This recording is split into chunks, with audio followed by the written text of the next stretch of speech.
Time now for the John Harris Podcast on the airnetwork.net. Now, here's sports journalist extraordinaire, John Harris on the Air Network. Welcome to the John Harris Podcast. I'm John Harris, joined today by Andy Benoit of SI.com, Monday Morning Quarterback fame. Andy, how you doing? I'm doing well. How are you, John? I'm doing good. I understand you're back from a little vacation, a little rest and relaxation. That's always a good thing. So I bet you're anxious to get back into it. And we've got a lot of stuff to cover. Wanted to look at free agency. The owners' meeting's wrapping up this week in Phoenix. Wanted to start with New England. Very busy this offseason. Just some of your thoughts on some of the pickups, some of the trades, where this positions the Super Bowl champions. Looks like they're in position to try it again next year. Absolutely, and it's interesting how many times do you see a team win the Super Bowl pretty much on the strength of their offense. I mean, that was an offensive comeback, and then they basically overhaul the offense. They get rid of the guy who was the starting tight end in the Super Bowl. They let him walk. I believe Rex Burkhead was brought in to replace James White, and I think that's more about Burkhead than White. I think they have big plans for him, and they love James White, so they must love Burkhead. And, of course, the Brandon Cooks trade, which changes the dynamic of their receiving core. It's a very interesting scenario, and I think on paper they look like a more talented offense than they did last year.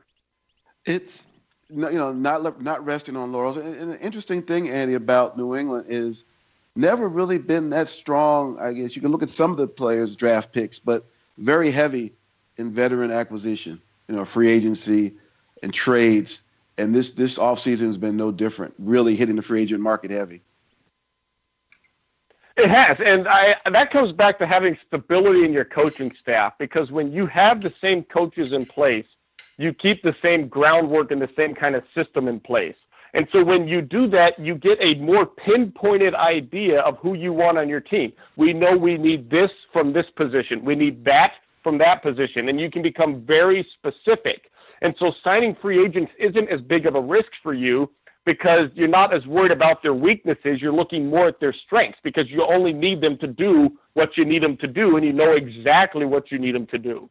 So they have an advantage there. The same thing with Seattle, doesn't sign a lot of free agents, but the ones they do have tended to go very well for them. Pittsburgh's a similar way, and not a big free agent team at all. But when you have the same coaches in place and there's stability there, it's easier to plug in and play guys from other teams. Looking at, there may be one more big move left with New England. There's still been a lot of speculation about Jimmy Garoppolo and would he be dealt, possibly to Cleveland. Cleveland just has so many draft picks. There's been a lot of talk. Cleveland will definitely not give up the first overall pick, but Cleveland does have other high picks, other first-round picks. How do you evaluate Garoppolo? What do you think? Could he go to a team in transition with a lot of needs like Cleveland? Is he as good or better than any of the quarterbacks coming out of the draft this year, in your opinion? I haven't had a chance to look at this year's draft quarterbacks closely. I've spent time with Mitchell Trubisky, so I'm kind of up on him. Trubisky's raw. Garoppolo's not at all a finished product, but he's more about him than you do about Trubisky. But keep in mind, we don't know very much about Jimmy Garoppolo. He's played 6 meaningful quarters in the NFL. So he's a mystery as well, but you're comparing him not to the quarterbacks around the league so much as you are to the quarterbacks, as you mentioned, John, the ones in this draft. Right. And if that's the case, and if Garoppolo's the guy that you feel is better than those quarterbacks in the draft, you should absolutely take him high in the first round, or in this case, trade a first-round pick for him, because that's the whole point of this stuff. You give up a number 12 pick for any quarterback you liked in the draft, so you would, in theory, you'd be willing to do that for this quarterback in New England. It would almost seem to be a no-brainer to me, Andy, because how many draft picks can you have? You know what I mean? They have so many. It's like Silas Marner. You don't want to give anything up. You just want to keep everything. How many draft picks? I mean, like you said, the point, there's value in draft picks. Some in selecting players out of college and others in using them as trade. And if you can get Garoppolo with the number 12 pick, okay, you still have I'm with you. picks. Yeah. Yeah. It just seems almost, and maybe this is a deal that'll happen, or maybe Cleveland has no interest in him at all. I don't know that, but it would just seem to be an easy call in my view. It has to be a function of how you feel about Garoppolo then, because there's no point in hoarding draft picks. It's like if you were a millionaire, if you lived in a ramshackle house and drove a 1996 Acura, there'd be no point in doing that and then having your millions in the bank. You want to spend your money and have it work for you. That's the same thing with draft picks. So if they're not willing to give up the number 12 pick for Garoppolo, then it had better be a commentary on how they feel about Garoppolo and not how much they value picks, because the first-round draft picks is only as valuable as what you spend it on. Well, I was going to jump right into the Steelers from here, but you touched on a very important point, so let's just jump on that for a second. Cleveland with the analytics and so many draft picks. How much of this is a function of we have these draft picks, we're going to take these players, this is our system, so for our system to work, this is what we're going to do, as opposed to doing whatever, whether it's trading for veterans. And I know some people are still mixed on the analytic. A lot of football people really aren't that high on it. It seems like a lot of the teams are buying into it more. How do you view what Cleveland's doing, what they're trying to do, and just the whole analytics? There's two different ways you have to categorize the analytics. One is using it to invest resources, how we construct our roster, how much money we spend on X position, how much we spend on the Y position, where we value draft picks, what kind of investments do we make there. That's category A. Category B is using analytics to evaluate talent and trying to put the baseball sabermetrics, apply that to football. That's category B. Category B unequivocally does not work. There's no chance it can work. The math doesn't add up. Baseball's a game of one-on-one battles, pitcher, hitter. Football's a game of 11 on 11 battles. So just it's 11 times more complex. Plus, you've got a whole field to use. It's not just you're standing at home plate swinging a bat. You're using a 53 yards width of field, 120 yards depth of field. So there's just too many variables. It can't possibly work, and that's why football people don't like it. We don't know what Cleveland's doing. Are they using analytics to try to evaluate talent, or are they using it to manage their roster? If they're using it to manage their roster, you could say that's no different than what any other team does. They're just maybe being a little more extreme about it. They might have some unconventional analytics. If they're using it to evaluate talent, though, they're going to stay at the bottom of the league. They won't win 3 or 4 games a year like that. Yeah, and they had a lot of draft picks last year. It really didn't get a lot of impact. Alex, it's just because you have a lot of draft picks doesn't mean that's a good thing, especially if you don't make good selections. I agree with that. And I think, so then it becomes, well, how do we make good selections? And it kind of gets back to what we talked about with the Patriots. The Patriots are another team that get a lot of draft picks. And I think the thinking behind that is you're going to miss on half your draft picks no matter who you are. So the more you get of them, the more chances you have to hit on draft picks. You're going to get 9 guys instead of 4 guys on your roster. And that, my guess is that's how Cleveland views it. But what New England has, again, is a system in place. They have a stable head coach, so they know exactly what they need at each position. Cleveland has not had that yet. So if they're going to do this analytics approach, it's vital that they keep Hugh Jackson in place. And it's vital that they find coordinators that they like, because they need to be running the same scheme year after year. Otherwise, you can't develop the draft picks. You can't get those guys last year, all those rookies you had that really haven't produced a lot yet. They're not going to have a chance to produce a lot, because if you're changing the system, you're basically making them rookies every year in the league. You don't want that. So it comes down to organizational stability, and I don't like the analytics stuff, but if you're using it to build your roster, I buy into that. But no, regardless, if you're going to do analytics, you need to stick with it for many years and give that approach a chance to work. And we'll see if Cleveland does that. Yeah, we most definitely will see. It's interesting. I'm not that high on it. They're in a tough division. Like you say, they have to get a quarterback sooner or later, and sooner the better. I mentioned the Steelers, and I use the Steelers because a lot of people see the Steelers in New England as being the 2 top teams in the AFC. They played in the AFC Championship game last year. It was no contest. New England a runaway. We see what New England has done in the offseason. The Steelers traditionally are much more low-key, re-sign their own veterans, go out, possibly get a couple of free agents, but usually not very pricey free agents. Mike Mitchell, a couple years ago, they got him. They got the tight end, Ladarius Green, last year. That's about as high as they go.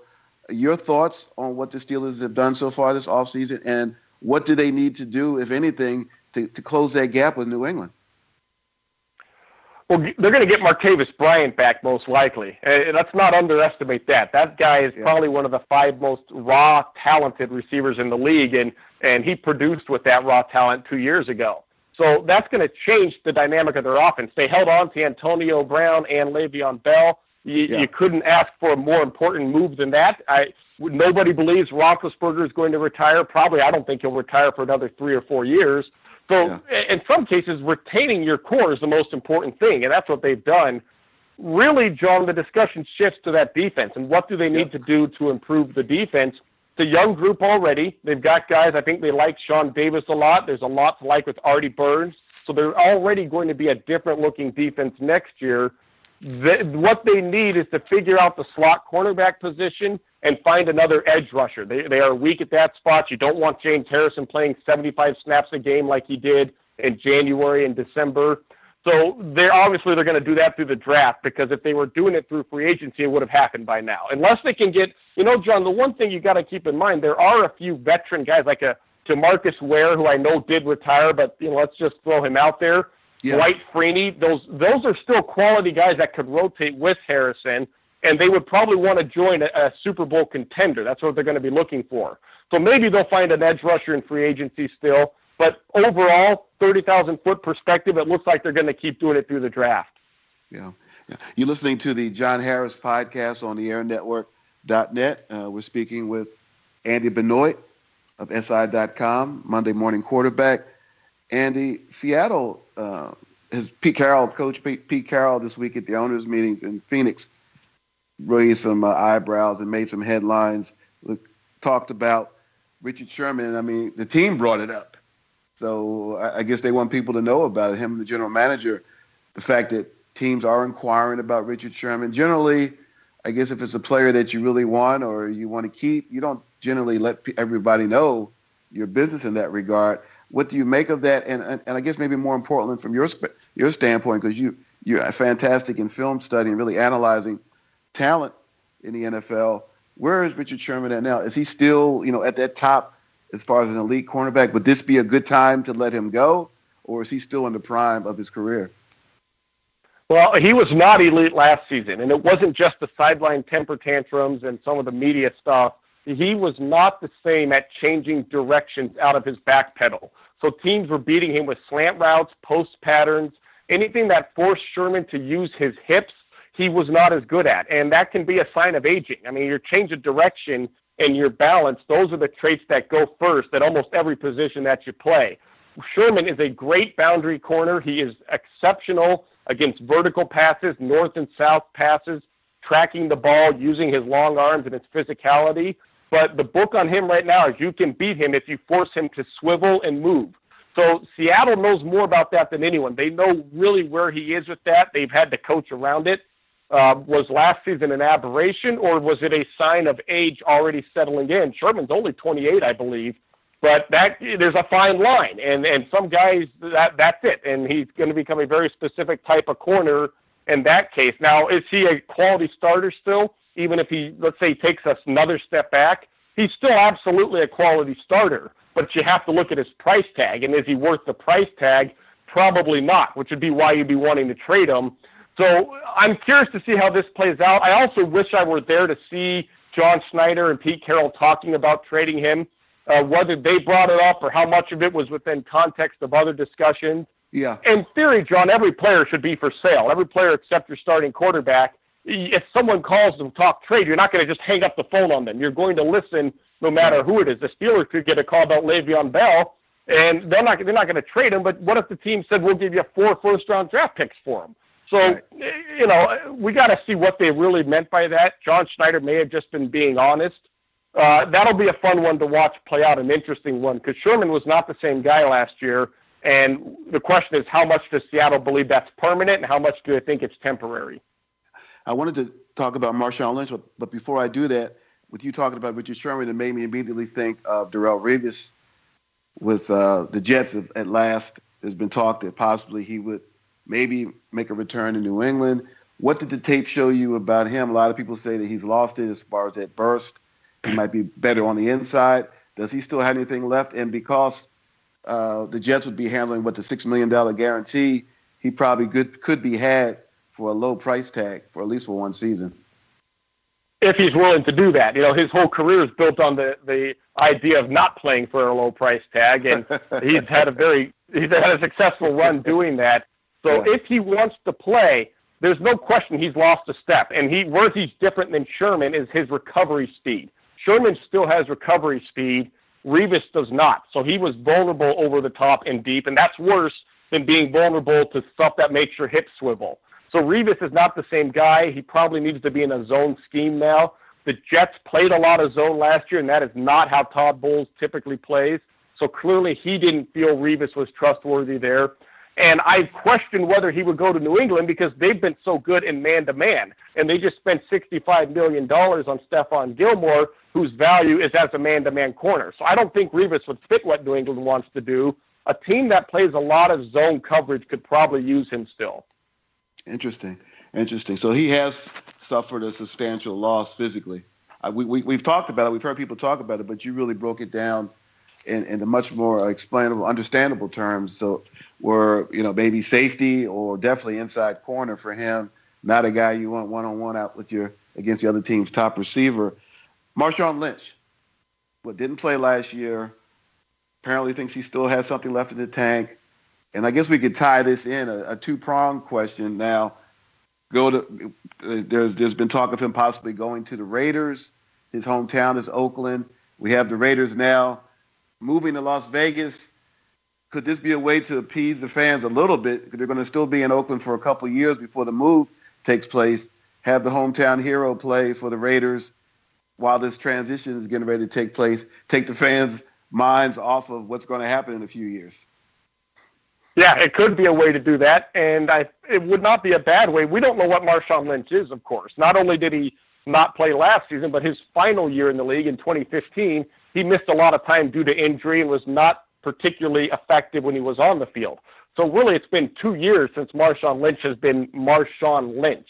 But let's say he's 80% of what he was. Let's say he's a serviceable, above-average starting running back. He's still a rotational guy. You're not going to give him 25 carries a game. You'd probably give him 12, 14, something like that. The Raiders could use a physical running back. They let Latavius Murray go because Murray doesn't break tackles. They have two quick darting type of running backs in Jalen Richard and Dwayne Washington.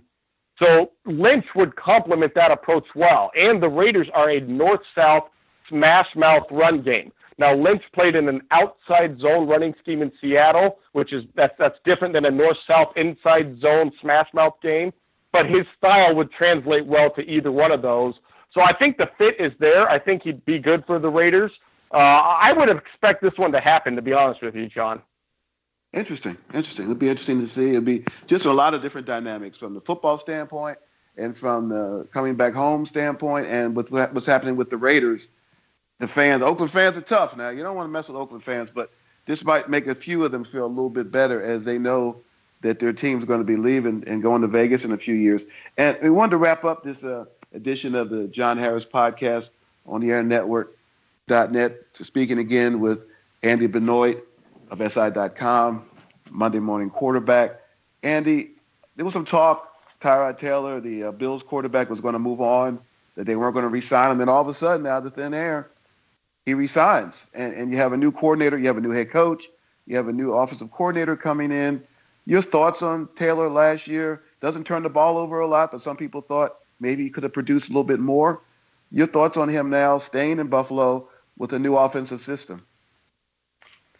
Well, he doesn't turn the ball over a lot because he takes almost zero chances on the field. And that can be okay for a team that has the right kind of defense and is a run-first team. And Buffalo's had the number one rushing attack the last several seasons in the league. So I get that part of it. I was surprised they kept him, but it was a money thing. There was no chance he was going to be on that roster at the price tag he had before. So he took a pay cut to stay there.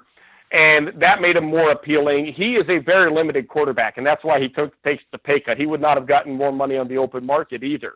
He leaves a lot of throws on the field. He doesn't take chances, as we said. He does not work deep in his progressions, and he's not naturally calm in the pocket. He's better than Kaepernick in the pocket.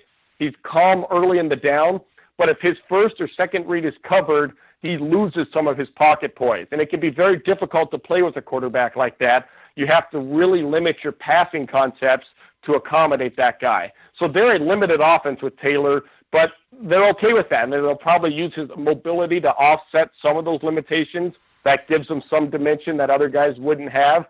Bottom line, John, they're going to remain a run-first team. They've got the offensive line for that, and of course they've got the running back for that. I think LaShawn McCoy is still an elite talent in the NFL. And speaking of Kaepernick, on the field, I don't want to get into all the off-the-field stuff, but on the field, do you see potential? Are there some teams that when this all fleshes itself out and what have you, are there a couple of teams where he's a fit as a backup or as a starter, or is there no fit for him? There's no good fit because he cannot play from the pocket. He will. We just talked about Taylor gets uncomfortable after his first or second read is covered. Right. Kaepernick will be uncomfortable at times immediately after the snap, and that leads to he'll break himself down and he'll leave clean pockets. And that might not seem like a bad thing, but to coaches who draw up these plays and have to coach the other 10 guys on the field, that's the worst thing you can have. That's as bad as it gets because now nobody knows how to play. Blockers don't know how to account for that. Receivers they're not able to play on time, so they don't know what to do with their routes. You can't have any rhythm that way if you're not comfortable and if you're totally uncomfortable in the pocket. So Kaepernick, where his role would be, now he's still a talented guy. His fastball is as good as anyone in the NFL, and he can run okay. So I think where he fits best is as a backup to someone who's already like that. Take Cam Newton, for example, a rocket ball thrower and a mobile quarterback. Kaepernick is really just a much worse version of Cam Newton.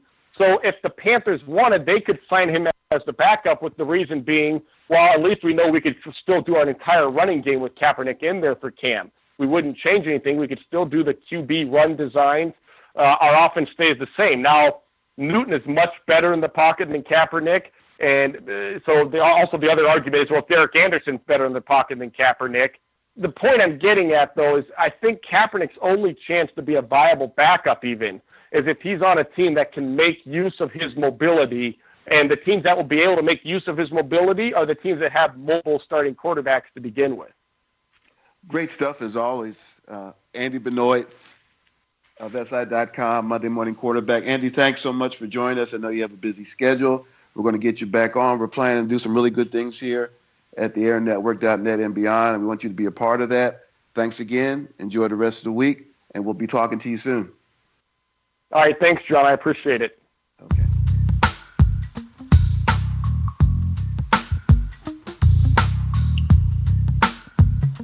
Thanks for joining us for another edition of the John Harris Podcast. Join us again next week for John Harris exclusively on the airnetwork.net.